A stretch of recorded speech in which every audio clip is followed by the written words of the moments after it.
Well, the Dakar Rally is one of the toughest, most grueling sporting events on the planet, and this year we had an Aussie on the podium, and he's been kind enough to drop by. Toby Price, welcome, congratulations. Now, you've brought home pretty special silverware, only one of two in the country, and this feat that you've achieved has been likened to a schoolboy track star getting an Olympic gold medal in his first marathon. It's your first Dakar Rally. How did you do it?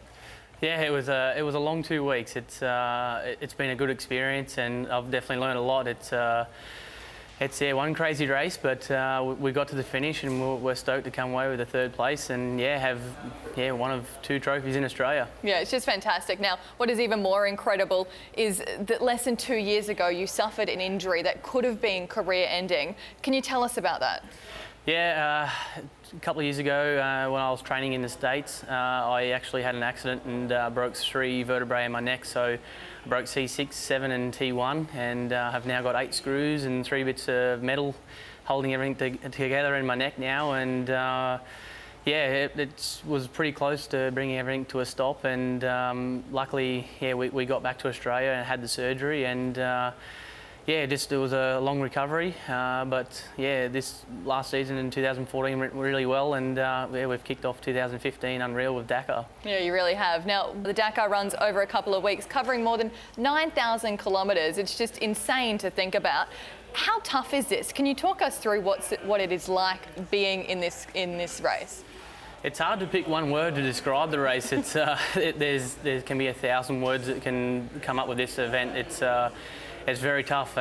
From one day you can be in 45-degree heat to the next day or 2 days later we're in minus 12 degrees. And it's really tough on the body and also really tough mentally as well. So we're at altitudes of about 5,500 metres, and it really drains the body. And if you have one bad day, you lose track of everything. It really makes the rest of the Dakar tough. But just the lack of sleep as well. We go to sleep probably at 10:30 at night, and some mornings we're up at 2, 3 o'clock in the morning, and we're back on the bike at 3:30, 4 o'clock to ride 600 Ks just to get to our special for the day. So it's by the time you get there, you've already felt like you've done a marathon and you're very tired, and then you've got to switch from being a cruise mode to basically a race mode, and that's what's tough about it. And then you got to get through all the conditions as well, so it's unreal. Now, we all see these amazing, quite crazy pictures of you just cruising through the desert racing. I imagine there's a massive team behind you. Obviously, you're with KTM. What sort of resources do they put into this, and how do they look after you and get you racing?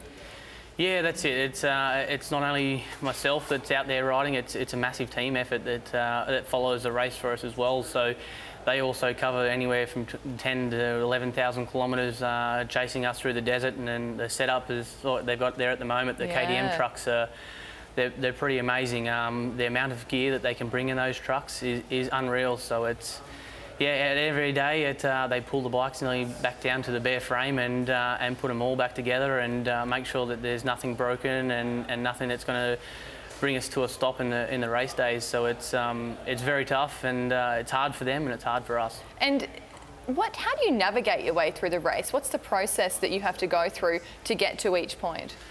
Yeah, so at the end of each day, we come through to the bivouac, which is where the main pit area is set up and where all the trucks are, and we get our next map, which is all rolled up in a big scroll. And so for 2-3 hours of the afternoon, after we've finished racing for the day, we've been on the bike 10-12 hours.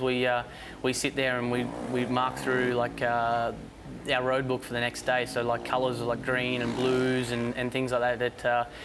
Just tries to make it a little bit easier to when we look down at the map. It's a bit of a quick reference. If we see green, it means go, and then if it's a blue, it means we've got a turn coming up and things like that. So it helps a little bit, but it's at the end of the day when you're doing 150, 60 kilometres an hour, things that are 50 metres to 100 metres away, you cover that ground very quickly, and as soon as you take your eyes off the track, you're in a bit of a danger zone of having an accident, and it can happen very quickly. You have to be mentally tough as well. Now, what's next for you now you're back home? So everything back home here in Australia is about to kick off for us. We've got our first round of Enduro Cross in Brisbane on the 7th of February.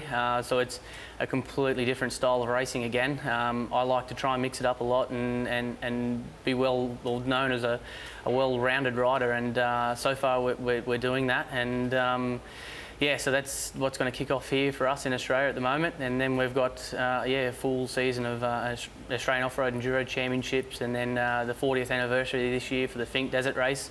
It's one very fast race with that. We average 125 kilometres an hour, and yeah, so we definitely love the speed, and looking forward to the season ahead. Yeah, big year ahead, and you've done so well to kick it off as you have. Toby Price, thanks for coming in. No worries, thank you very much. Okay, we're off to a break. Up next, more on the Socceroos and their victory in last night's Asian Cup quarter-final.